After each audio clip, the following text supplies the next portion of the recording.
Uh, Video is clear and my voice is audible. Okay, please confirm. Please confirm.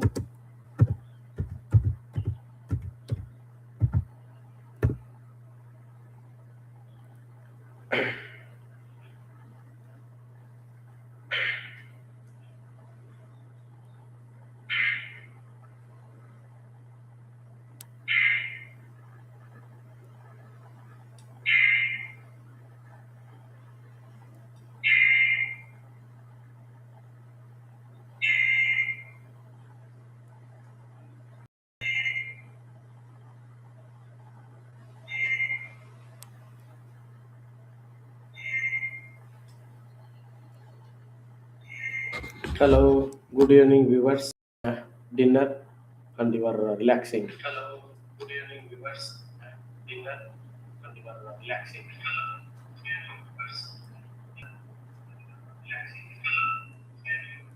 Okay, today, so I'm here to discuss about a general topic. So I'm here to discuss about a general topic. Someone has asked me this question: why are we not becoming rich? Someone has asked me this question: why are we not becoming rich? I hope this is very relevant in 21st century, and everyone want to become rich. Is there anyone who don't want money, and is there anyone who don't want to make good property and wealth?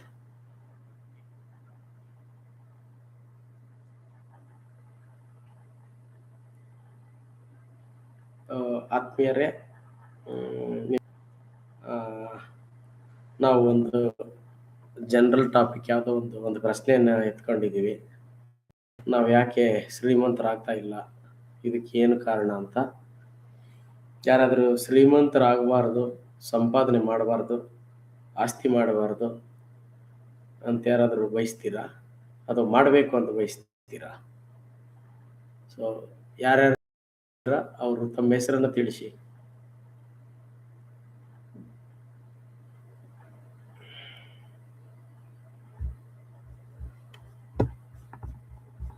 Okay.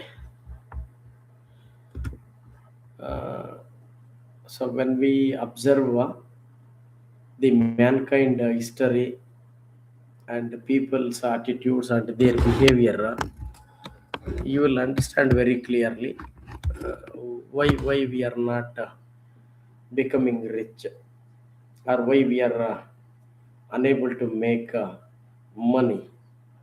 It is very easy, and everyone will understand. No rocket science is needed to understand this fact. Everyone when understand it in very simple manner. So, since from our ancient times, since from our forefathers, and in our cells, so we are trained to remain as consumers. We never wanted to be owners. We wanted to be remains consumers every moment. ನೀವು ಒಂದು ಏನು ಮಾನವನ ಒಂದು ಇತಿಹಾಸವನ್ನ ನೀವು ಗಮನಿಸಿದ್ರೆ, ನಾವೆಲ್ಲ ಏನು ಯಾರು ಕೂಡ ಯಜಮಾನರಾಗಬೇಕು ಅಂತ ಬಯಸ್ತಕ್ಕಂಥ ಮನಸ್ಥಿತಿ ನಮ್ಮಲ್ಲಿ ಇರಲ್ಲ.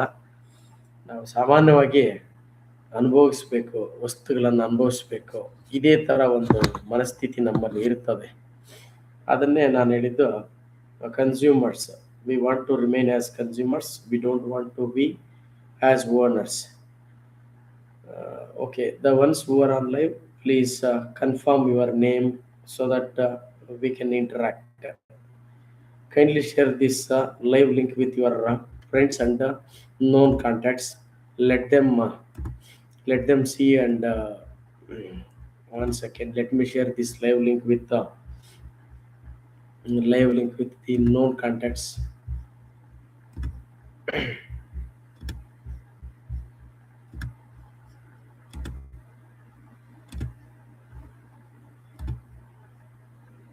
Yes. ಸೊ ನಾನು ಈಗಾಗಲೇ ತಿಳಿಸಿದಂತೆ then one more thing, we are trying to remain as consumers, and we have one more interesting things. If you have understood, we make unnecessary expenses by comparing with others. ನಾವೇನು ಮಾಡ್ತೀವಿ ಅಂತಂದರೆ, ಸಾಮಾನ್ಯವಾಗಿ ನಮ್ಗೆ ಅವಶ್ಯಕತೆ ಇರಲ್ಲ, ಅವಶ್ಯಕತೆ ಇಲ್ದಿರ ಇದ್ರೂ ಕೂಡ ಬೇರೆಯವ್ರ ಜೊತೆ ಹೋಲಿಕೆ ಮಾಡಿಕೊಂಡು ನಾವು ದುಡ್ಡನ್ನು ಖರ್ಚು ಮಾಡುವಂಥ ಸಾಧ್ಯತೆ ಇರ್ತದೆ. ಉದಾಹರಣೆಗೆ, ಬೇರೆಯವ್ರನ್ನ ನೋಡಿ ನಾವು ಅದೇ ಜೀವನ ಅಂತ ಕೂಡ ಭಾವಿಸ್ತೀವಿ. ಅವನು ಯಾವುದೋ ವಾಟ್ಸಪ್ಪಲ್ಲೋ ಇನ್ನೊಂದು ಯಾವುದೋ ಸೋಷಿಯಲ್ ಮೀಡಿಯಾದಲ್ಲೇ ಯಾವುದೋ ಒಂದು ಫೋಟೋ ಹಾಕಿರ್ತಾನೆ. ಅದು ಏನು ಒಂದು ದಿನದ್ದು ಒಂದು ಫ್ರಾಕ್ಷನ್ ಆಫ್ ಸೆಕೆಂಡ್ಸ್ ಟೈಮ್ದು ಅವನ ಫೋಟೋ. ಅವನು 24 hours ಹಂಗೆ ಇರ್ತಾನ? 24 ಗಂಟೆನ ಅದೇ ಜೋಶಲ್ಲಿ ಇರ್ತಾನ? ಇರಲ್ಲ.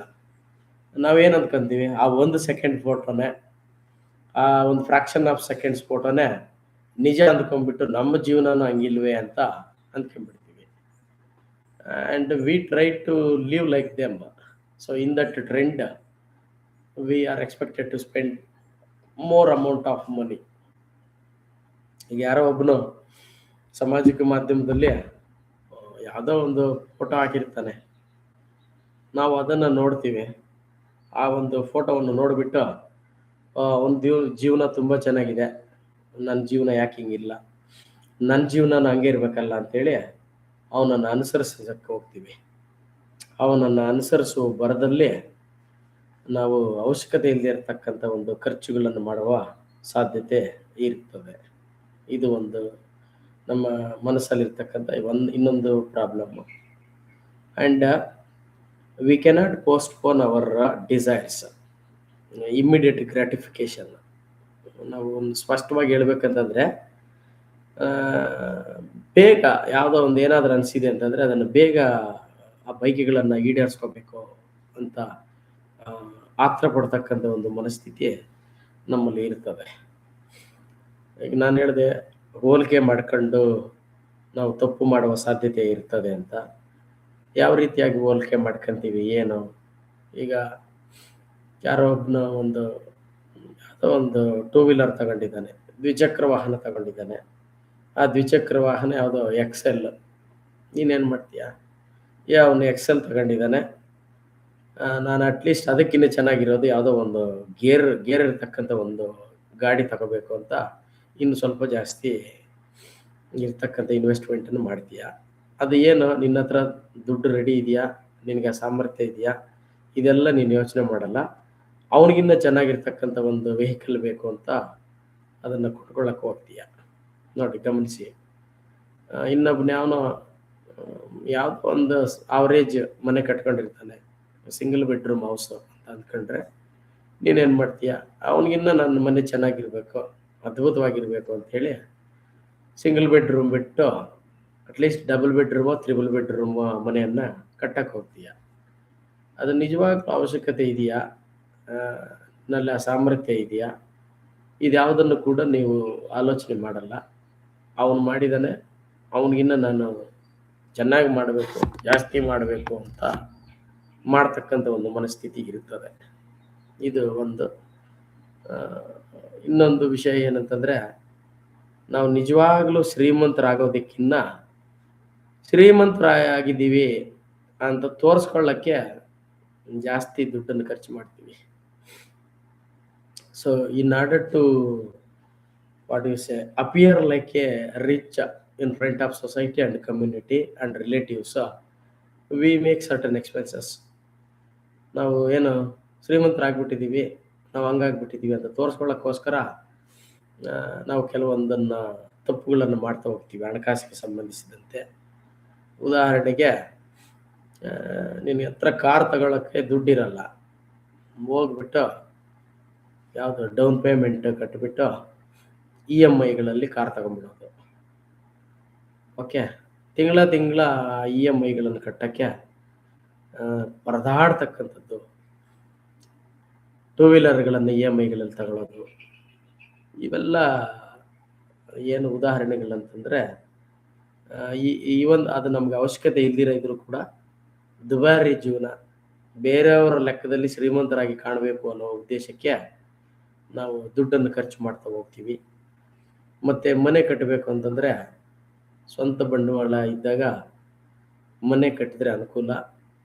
ಕೆಲವರು ಅದನ್ನು ನಾವು ರೆಂಟ್ಗೆ ಕೊಡ್ತೀವಿ, ಇದು ಅಸೆಟ್ ಆಗ್ತದೆ, ಆಸ್ತಿ ಆಗ್ತದೆ, ನಮ್ಗೆ ಅದರಿಂದ ಬಾಡಿಗೆ ಬರ್ತದೆ. ಈ ಥರ ಎಲ್ಲ ಕೆಲವು ಲಾಜಿಕ್ಗಳನ್ನು ನಾನು ಕೇಳಿಸ್ಕೊಂಡಿದ್ದೀನಿ, ಅವರು ತಿಳಿಸೋದನ್ನು ಕೇಳಿಸ್ಕೊಂಡಿದ್ದೀನಿ. ಇದರಲ್ಲೂ ಕೂಡ ಸುಮಾರು ದುಡ್ಡನ್ನು ಖರ್ಚು ಮಾಡ್ತಾರೆ. 25 ವರ್ಷಗಳು 35 ವರ್ಷಗಳ ಕಾಲ ಬ್ಯಾಂಕ್ಗಳಲ್ಲಿ ಸಾಲಗಳು ಮಾಡಿಕೊಂಡು ತಿಂಗಳ ಇ ಎಮ್ ಐಗಳು ಕಟ್ಕೊಂಡು ಪ್ರತಿ ತಿಂಗಳು 30 ವರ್ಷಗಳು ಆ ಬ್ಯಾಂಕ್ಗೆ ಗುಲಾಮನಾಗಿ ಅವನಿಗೆ ಇಂಟ್ರೆಸ್ಟ್ ಕಟ್ಕೊಂಡು ಮಾಡ್ತಕ್ಕಂಥ ಎಷ್ಟೋ ಜನ ಉದ್ಯೋಗಿಗಳನ್ನು, ಎಷ್ಟೋ ಜನ ಆತ್ಮೀಯರನ್ನು ನಾನು ನೋಡಿದ್ದೀನಿ. ಅವ್ರಿಗೆ ನಾವು ಸುಮಾರು ಸಲ ಒಂದು ಸೂಕ್ಷ್ಮವಾಗಿ ತಿಳಿಸಿರ್ತೀವಿ, ಈ ಥರ ಇದೆಯಪ್ಪ, ಹಿಂಗಾಗ್ತದೆ ಅಂತ. ಬಟ್ ಅವರು ಯಾವ ಥರ ತಗೊತಾರೆ ಅಂದರೆ, ಅಯ್ಯ ನಾನು ಒಳ್ಳೆ ಮನೆ ಕಟ್ಟೋದು ಇವ್ರಿಗೆ ಆಸಕ್ತಿ ಇಲ್ಲ, ಏನು ನಾನು ತೀರಿಸ್ತೀನಲ್ಲ, ಇವ್ರು ಯಾಕೆ ಹಿಂಗೆ ಅಡ್ವೈಸ್ ಮಾಡ್ತಾರೆ, ಯಾಕೆ ಈ ಥರ ಹೇಳ್ತಾರೆ ಅಂತ ಅರ್ಥ ಮಾಡ್ಕೊಳ್ಳೋ ಸಾಧ್ಯತೆ ಕೂಡ ಇರ್ತದೆ. ಬಟ್ ಅವ್ರವ್ರ ಆಸಕ್ತಿಗೆ ಬಿಟ್ಟಿದ್ದು. ತಿಂಗಳ ಇ ಎಮ್ ಐಗಳು ಬಂದಾಗ 10 ವರ್ಷ 15 ವರ್ಷ ಆದಮೇಲೆ ಎಲ್ಲ ಒಂದು ಕಡೆ ಕೂತ್ಕೊಂಡು ಲೆಕ್ಕ ಮಾಡಿ, ನೀವೆಷ್ಟು ಮಾನಸಿಕವಾಗಿ ಹಿಂಸೆ ಅನುಭವಿಸ್ತಾ ಇದ್ದೀರಾ, ಎಷ್ಟು ನಾನ್ಸೆನ್ಸ್ ರಿಸ್ಕ್ ತಗೊತಾ ಇದ್ದೀರಾ, ಎಷ್ಟು ನಷ್ಟ ಅನುಭವಿಸ್ತಾ ಇದ್ದೀರಾ ಅಂತ ನಿಮಗೆ ಅರ್ಥ ಆಗ್ತದೆ. ನಾವೇನು ಹೇಳುವಂತಹ ಅವಶ್ಯಕತೆಯನ್ನು ಬರಲ್ಲ ಇಲ್ಲಿ. ಇದು ಒಂದು. Next one more thing, so in our tradition, in our customs, ನಮ್ಮ ಸಂಪ್ರದಾಯಗಳಲ್ಲೇ, ನಮ್ಮ ವಿಧಿವಿಧಾನಗಳಲ್ಲೇ ಕೆಲವೊಂದು ಆಸಕ್ತಿಕರವಾಗಿರ್ತಕ್ಕಂತಹ ಒಂದು ಹವ್ಯಾಸಗಳನ್ನು ನಮಗೆ ಕಲಿಸ್ಬಿಟ್ಟಿದ್ದಾರೆ ಸಮಾಜ. ಅವು ಸರಿ ತಪ್ಪು ಅನ್ನೋದಕ್ಕಿಂತ ನಾನು ಸರಿ ತಪ್ಪು ಅಂತ ಹೇಳಕ್ಕೆ ಹೋಗಲ್ಲ, ಆದರೆ ಅವುಗಳಿಂದ ಯಾವ ರೀತಿಯಾಗಿ ನಾವು ನಷ್ಟಕ್ಕೆ ಗುರಿ ಆಗ್ತಾ ಇದ್ದೀವಿ ಅಂತ ನಾನು ನಿಮಗೆ ತಿಳಿಸೋಕ್ಕೆ ಇಷ್ಟಪಡ್ತೀನಿ. ಈಗ ಒಂದು ತಿಂಗಳಲ್ಲಿ ನೀವು ಏನೋ 15,000ನೋ 25,000ನೋ ಎಷ್ಟೋ ಒಂದು ಹಣವನ್ನು ಮಾಡ್ತೀರಾ, ಸಂಪಾದನೆ ಮಾಡ್ತೀರಾ. ನಿಮ್ಮೆಲ್ಲ ಖರ್ಚು ವೆಚ್ಚಗಳನ್ನು ಕಳೆದಾದ ಮೇಲೆ ಏನಾದರೂ ಉಳಿತಾಯ ಆಗ್ತಾ ಇದೆಯಾ ಅಂತ. ಉಳಿತಾಯ ಆಗ್ತಾ ಇದ್ದರೆ ನಿಮಗೆ ಅರ್ಥಶಾಸ್ತ್ರ, ನಿಮ್ಮ ವೈಯಕ್ತಿಕ ಅರ್ಥಶಾಸ್ತ್ರ ಚೆನ್ನಾಗಿ ಅರ್ಥ ಆಗಿದೆ, ನೀವು ಒಳ್ಳೆ ಜೀವನ ಮಾಡ್ತಾ ಇದ್ದೀರಾ, ಪರವಾಗಿಲ್ಲ ಅಂತ ಅಂದ್ಕೋಬೋದು. ನಾವು ಹಂಗೆ ಮಾಡಲ್ಲ. ನಮ್ಮಲ್ಲಿ ತಿಂಗಳಿಗೆ 1 ಹಬ್ಬ, ತಿಂಗಳಿಗೆ 2 ಹಬ್ಬಗಳು ರೆಡಿ ಮಾಡಿ ಇಟ್ಟುಬಿಟ್ಟಿದ್ದಾರೆ. ಯಾಕೆ ಇದು ತಿಂಗಳಿಗೆ ಒಂದೊಂದು 2 ಹಬ್ಬ, ಒಂದೊಂದು ಹಬ್ಬ ಅಂತಂದರೆ, ನೀವು ತಿಂಗಳೆಲ್ಲ ದುಡ್ದಿರ್ತಕ್ಕಂಥ ದುಡ್ಡು ನೀವು ಖರ್ಚು ಮಾಡಿಬಿಡ್ಬೇಕು, ನಿಮ್ಮ ಹತ್ರ ಇರಬಾರ್ದು. ಅದಕ್ಕೆ ಅಷ್ಟು ಹಬ್ಬಗಳನ್ನು ನಮ್ಮಲ್ಲಿ ವ್ಯವಸ್ಥಿತವಾಗಿ ಇಟ್ಟಿದ್ದಾರೆ. ಮತ್ತು ನೀನು ಯಾವುದೇ ಕಾರಣಕ್ಕೂ ಕೂಡ ಖರ್ಚು ಮಾಡಿದರೆ ಸುಮ್ಮನೆ ಇರಬಾರ್ದು, ಖರ್ಚು ಮಾಡ್ತಾನೆ ಇರಬೇಕು. ನೀನು ರೆಗ್ಯುಲರ್ ಆಗಿ, ನಿರಂತರವಾಗಿ ಖರ್ಚು ಮಾಡೋ ಥರ ಈ ವ್ಯವಸ್ಥೆಯನ್ನು ಕೂಡ ವ್ಯವಸ್ಥಿತವಾಗಿ ರೆಡಿಮೇಡಾಗಿ ಮಾಡಿಟ್ಟಿದ್ದಾರೆ. ಇದನ್ನು ಎಷ್ಟು ಜನ ಅರ್ಥ ಮಾಡ್ಕೊತಾರೆ ಏನೋ ಗೊತ್ತಿಲ್ಲ, ದೇವರೇ ಕಾಪಾಡಬೇಕು. ನಾವೆಷ್ಟು ಏನು ಅದ್ಭುತವಾದ ಭಾಷಣಗಳನ್ನು ಮಾಡಿದ್ರು, ಎಷ್ಟು ಸ್ಪಷ್ಟವಾಗಿ ವಿವರಣೆ ಮಾಡಿದ್ರು ಕೂಡ ತಾವು ಇದನ್ನು ಸ್ವಲ್ಪ ಗಂಭೀರವಾಗಿ ಗಮನಿಸಿದರೆ ಮಾತ್ರ ಇದು ಅರ್ಥ ಆಗ್ತಕ್ಕಂಥ ಸಾಧ್ಯತೆ ಇರ್ತದೆ. ತಾವು ಗಂಭೀರವಾಗಿ ಇದನ್ನು ತಗೊಳ್ಳಿಲ್ಲ ಅಂದರೆ ಇದು ಅರ್ಥ ಆಗ್ತಕ್ಕಂಥ ಸಾಧ್ಯತೆ ತುಂಬ ಕಡಿಮೆನೇ ಇರ್ತದೆ. ಗಮನಿಸಿ. ಒನ್ ಮೋರ್ ಥಿಂಗ್, ಅದ್ಭುತವಾಗಿರ್ತಕ್ಕಂಥ ವಿಷಯ ನಾನು ಹೇಳಿದೆ, ಏನು ಲೋನುಗಳಲ್ಲಿ ವಾಹನಗಳನ್ನು ಖರೀದಿ ಮಾಡೋದು, ಲೋನುಗಳಲ್ಲಿ ಮನೆಗಳನ್ನು ಕಟ್ಟೋದು, ಮತ್ತು ಏನಿದು ಸೊಸೈಟಿಯವ್ರಿಗೆ ಒಳ್ಳೆ ರೀತಿಯಲ್ಲಿ ಕಾಣೋಕ್ಕೋಸ್ಕರ ಅನ್ನೆಸೆಸರಿ ಎಕ್ಸ್ಪೆನ್ಸಸ್ ಮಾಡೋದು. ಪ್ರತಿ ಸಲ ನಾವೇನನ್ನೇ ಖರ್ಚು ಮಾಡಬೇಕಾದ್ರೂ ಈ ದುಡ್ಡನ್ನು ಖರ್ಚು ಮಾಡೋದ್ರಿಂದ ನಮಗೇನಾದರೂ ಮುಂದೆ ಇದು ರಿಟರ್ನ್ಸು ವಾಪಸ್ ಬರೋ ಸಾಧ್ಯತೆ ಇದೆಯಾ ಅನ್ನೋದನ್ನು ಯೋಚನೆ ಮಾಡಬೇಕಾಗ್ತದೆ. ಅದು ವಾಪಸ್ ಬರೋ ಸಾಧ್ಯತೆ ಇಲ್ಲ ಅಂತಂದರೆ ಅದನ್ನು ನೀವು ಮಾಡ್ತಾ ಇರ್ತಕ್ಕಂತಹ ಒಂದು ಅನಾವಶ್ಯಕವಾಗಿರ್ತಕ್ಕಂಥ ಖರ್ಚು ಅದಾಗಿದೆ. ಮತ್ತೊಂದು ವಿಷಯ, ನಾವು ಹೆಂಗೆ ಇದಾಗ್ಲಿಕ್ಕಾಗ್ತದೆ, ಹೆಂಗೆ ಉಳಿತಾಯ ಮಾಡೋಕ್ಕಾಗ್ತದೆ, ನಮಗೆ ಬರೋದೇ ಕಡಿಮೆ ಸಂಬಳ, ನಮ್ಮ ಹತ್ರ ಇರೋದೇ ಕಡಿಮೆ ದುಡ್ಡು, ಈ ಥರ ಹೇಳುವ ಜನ ಕೂಡ ಇರ್ತಾರೆ.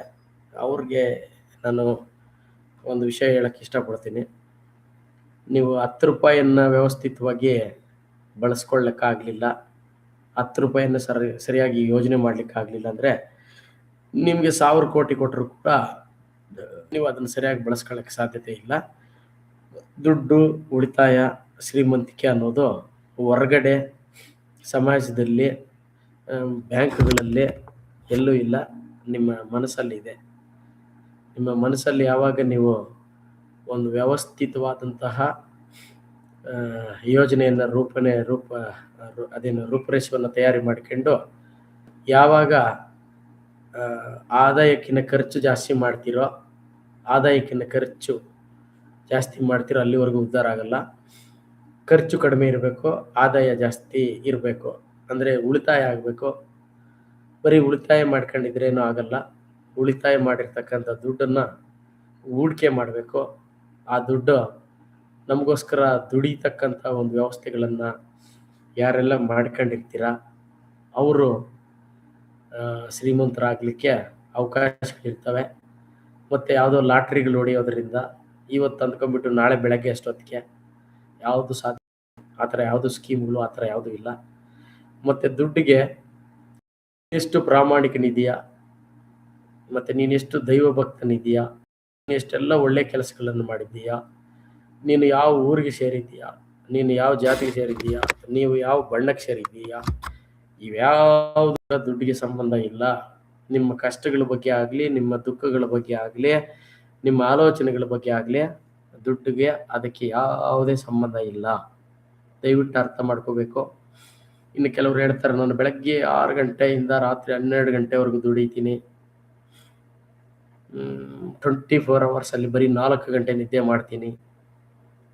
ತುಂಬ ಕಷ್ಟಪಡೋದ್ರಿಂದ ಶ್ರೀಮಂತರಾಗ್ತಾರೆ ಅನ್ನೋ ಥರ ಇದ್ದಿದ್ರೆ ಈ ದೇಶದಲ್ಲಿರ್ತಕ್ಕಂಥ ಎಲ್ಲ ಶ್ರಮಜೀವಿಗಳು, ಕಾರ್ಮಿಕರು, ಕೂಲಿ ಕಾರ್ಮಿಕರು ಇವರೆಲ್ಲ ಒಬ್ಬೊಬ್ಬರು Elon Musk, Dhirubhai Ambani, Jack ಮಾ ಈ ಥರ ಶ್ರೀಮಂತರಾಗಬೇಕಾಗಿತ್ತು.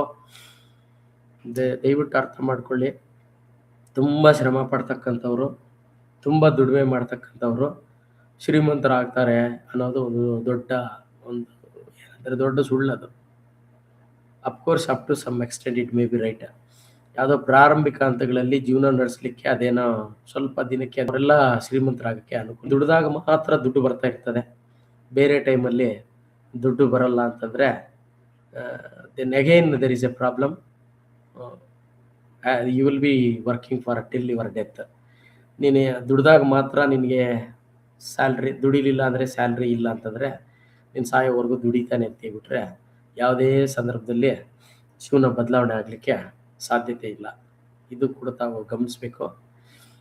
ಉಳಿತಾಯ ಮಾಡ್ತಕ್ಕಂತಹ ಒಂದು ಮನಸ್ಥಿತಿ, ನಿರಂತರವಾಗಿ ಉಳಿತಾಯ ಮತ್ತು ಹೂಡಿಕೆಗಳನ್ನು ಮಾಡ್ಕೊಂಡು ಹೋಗ್ಬೇಕಾಗ್ತದೆ. ಬರೀ ಒಂದು ದಿವಸ, ಒಂದು ತಿಂಗಳು, 15 ದಿವಸದ ಶಿಸ್ತಿನಿಂದ ಶ್ರೀಮಂತಿಕೆ ಅನ್ನುವ ಅಥವಾ ಸಂಪತ್ತು ಅನ್ನುವ ಒಂದು ಸಾಮ್ರಾಜ್ಯವನ್ನು ಕಟ್ಟೋದಕ್ಕೆ ಸಾಧ್ಯ ಇಲ್ಲ. ನಿರಂತರವಾಗಿ ಪ್ರಯತ್ನ ಅನ್ನೋದು ಇರಬೇಕಾಗ್ತದೆ, ಸತತವಾದ ಪ್ರಯತ್ನ ಇರಬೇಕಾಗ್ತದೆ. ಮತ್ತು ನಾನು ಒಂದು ಉದಾಹರಣೆ ಹೇಳ್ತೀನಿ. ಈಗ ನೀರು ಒಂದು ದೊಡ್ಡ ಕಾಲುವೆಯಲ್ಲಿ ಹೋಗ್ತಾ ಇದೆ, ದೊಡ್ಡ ನದಿಯಲ್ಲಿ ಹೋಗ್ತಾ ಇದೆ ಅಂತ ಇಟ್ಕೊಳ್ರಿ. ದೊಡ್ಡ ನದಿಗಿರ್ತಕ್ಕಂಥ ಒಂದು ದೊಡ್ಡ ಕಾಲುವೆ. ನಾವೇನು ಮಾಡ್ತಾ ಇದ್ದೀವಿ ಅಂದರೆ ಆ ನದಿಯ ದಡದಲ್ಲಿ ಆ ಕಡೆ ಈ ಕಡೆ ಕೂತ್ಕೊಂಡ್ಬಿಟ್ಟು, ಅಯ್ಯೋ ನೀರು ನನಗೆ ಟಚ್ ಆಗಲಿಲ್ಲ, ನೀರು ನನ್ನನ್ನು ಮುಟ್ಲಿಲ್ಲ ಅಂತ ಡೈಲಿ ಕಂಪ್ಲೇಂಟ್ಗಳು ಮಾಡ್ಕೊಳ್ಳೋ ಪರಿಸ್ಥಿತಿಯಲ್ಲಿದ್ದೀವಿ.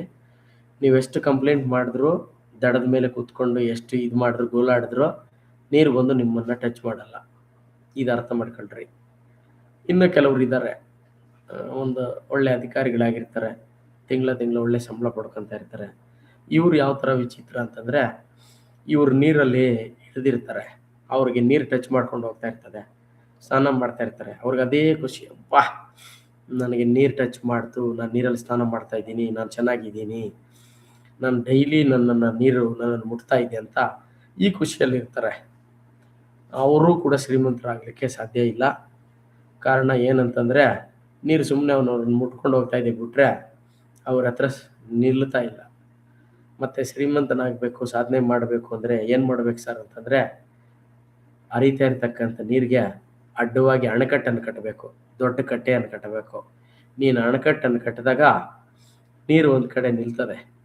ಅಣೆಕಟ್ಟು ನಿನ್ನದಾಗಿದೆಯಾ, ಅಣೆಕಟ್ಟನ್ನು ಕಟ್ಟಿರ್ತಕ್ಕಂಥ ಮಾಲೀಕ ನೀನ, ಹಂಗಿದ್ರೆ ಮಾತ್ರ ನೀರು ನಿನ್ನಲ್ಲಿ ನಿಲ್ತದೆ.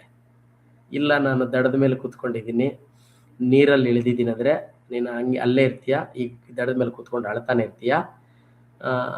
ಪ್ರಪಂಚದಲ್ಲಿರ್ತಕ್ಕಂತಹ, ಸಮಾಜದಲ್ಲಿರ್ತಕ್ಕಂತಹ 100 ಜನರಲ್ಲೇ ಕೇವಲ 2% ಅಷ್ಟು ಜನ ಮಾತ್ರ ಈ ಅಣೆಕಟ್ಟು ಕಟ್ತಕ್ಕಂಥ ಒಂದು ಮೈಂಡ್ಸೆಟ್, ಮನಸ್ಥಿತಿಯನ್ನು ಹೊಂದಿರ್ತಾರೆ. ಇನ್ನು ಆ ನೀರಲ್ಲಿ ನೀರು ನನಗೆ ಮುಟ್ತಾ ಇದೆ, ನಾನು ಸ್ನಾನ ಮಾಡ್ತಾ ಇದ್ದೀನಿ, ನಾನು ತುಂಬ ಅಧಿಕಾರ ಬಂದುಬಿಟ್ಟಿದೆ, ನಾನು ಜೋಶಲ್ಲಿದ್ದೀನಿ ಅಂತಿದ್ದಾರಲ್ಲ, ಈ ಥರದವರು 18% ಇರ್ತಾರೆ. 18%, ಈಗ 20% ಆಯ್ತು 100ರಲ್ಲಿ. ಇನ್ನು 80% ಜನ ದಡದ ಮೇಲೆ ಕೂತ್ಕೊಂಡು, ಆ ಕಡೆ ಈ ಕಡೆ ಕೂತ್ಕೊಂಡು ಬೆಳಗ್ಗೆಯಿಂದ ಸಾಯಂಕಾಲದವರೆಗೂ ಅಳ್ತಾ ಇರೋದು, ಕತೆ ಹೇಳ್ತಾ ಇರೋದು. ನಾನು ತುಂಬ ಪ್ರಾಮಾಣಿಕ, ನಾನು ಹಗಲಿರುಳು ದುಡಿತೀನಿ, ನಾನು ಕಷ್ಟಪಟ್ಟಷ್ಟು ಯಾರೂ ಕಷ್ಟಪಡಲ್ಲ, ಈ ಥರ ಕತೆಗಳು ಹೇಳ್ಕೊಂಡು, ನಾನು ಆ ದೇವರನ್ನು ನಂಬಿದೆ, ಈ ದೇವರನ್ನು ನಂಬಿದೆ, ನಮ್ಮಪ್ಪ ನನಗೆ ಆಸ್ತಿ ಕೊಡಲಿಲ್ಲ, ನಮ್ಮ ಸಮಾಜದಲ್ಲಿ ನಮ್ಮೂರಲ್ಲಿ ರೋಡ್ಗಳಿಲ್ಲ, ನಮ್ಮೂರಲ್ಲಿ ಅವಕಾಶಗಳಿಲ್ಲ, ನಾನು ಬಡ ಕುಟುಂಬದಲ್ಲಿ ಹುಟ್ಟಿದ್ದೀನಿ, ಈ ಥರ ಸ್ಟೋರಿಗಳು ಹೇಳ್ಕೊಂಡು ಸಮಯ ಕಳಿಬೇಕಾಗ್ತದೆ. ಬಿಟ್ಟರೆ ಬೇರೆ ಏನು ಮಾಡಲಿಕ್ಕಾಗಲ್ಲ. ದಯವಿಟ್ಟು ನಿಮ್ಮ ಹಣಕಾಸಿನ ಬಗ್ಗೆ ಸ್ಪಷ್ಟವಾಗಿ ನೀವು ಅರ್ಥೈಸ್ಕೊಳ್ರಿ. ಅರ್ಥೈಸ್ಕೊಂಡಿದ ನಂತರ ಏನು ಉಳಿತಾಯ, ಏನಾದರೂ ಉಳಿತಾಯ ಇದೆಯಾ ಇಲ್ವ ಅಂತ ಗಮನ ಹರಿಸಿ, ಉಳಿತಾಯ ಬಂದಿದ್ದನ್ನು ಹೂಡಿಕೆ ಮಾಡಿ, ಶಿಸ್ತುಬದ್ಧವಾದ ಒಂದು 10 ರಿಂದ 15 ವರ್ಷಗಳ ಕಾಲ ಶಿಸ್ತುಬದ್ಧವಾದ ಜೀವನವನ್ನು ನೀವು ನಡೆಸಿದ್ರೆ ಬಹುಶಃ 10-15 ವರ್ಷಗಳ ಆದಮೇಲೆ ಮೋಸ್ಟ್ಲಿ ಬೆಳಕು ಕಾಣಿಸುತ್ತೆ. ಆ ಬೆಳಕು ಕಾಣಿಸ್ಬೋದು. ಆ ಬೆಳಕನ್ನು ಅದೇ ರೀತಿಯಾಗಿ ನೀವು ಮತ್ತು ನಿಮ್ಮ ಮುಂದಿನ ತಲೆಮಾರುಗಳಿಗೂ ಮುಂದುವರಿಸ್ತಕ್ಕಂಥ ಒಂದು ಆ ಶಿಸ್ತನ್ನು ತಾವು ಬೆಳೆಸ್ಕೊಂತೀರಾ ಅಂತ ಹೇಳ್ತಾ, ಮೇ ಬಿ ಮುಂದಿನ ದಿನಗಳಲ್ಲಿ ನಾನು ಈ ವಿಚಾರವಾಗಿ ಇನ್ನಷ್ಟು ಚರ್ಚೆ ಮಾಡ್ತಾ ಹೋಗ್ತೇನೆ. ಈ ವಿಡಿಯೋವನ್ನು ಸಂಪೂರ್ಣವಾಗಿ ವೀಕ್ಷಿಸಿರ್ತಕ್ಕಂತಹ ತಮಗೆಲ್ರಿಗೂ ಕೂಡ ಧನ್ಯವಾದಗಳು. Thank you. ಈ ಒಂದು ಲೈವನ್ನು ನಾನೀಗ ಮುಗಿಸ್ತಾ ಇದ್ದೀನಿ. 1 ಸೆಕೆಂಡ್.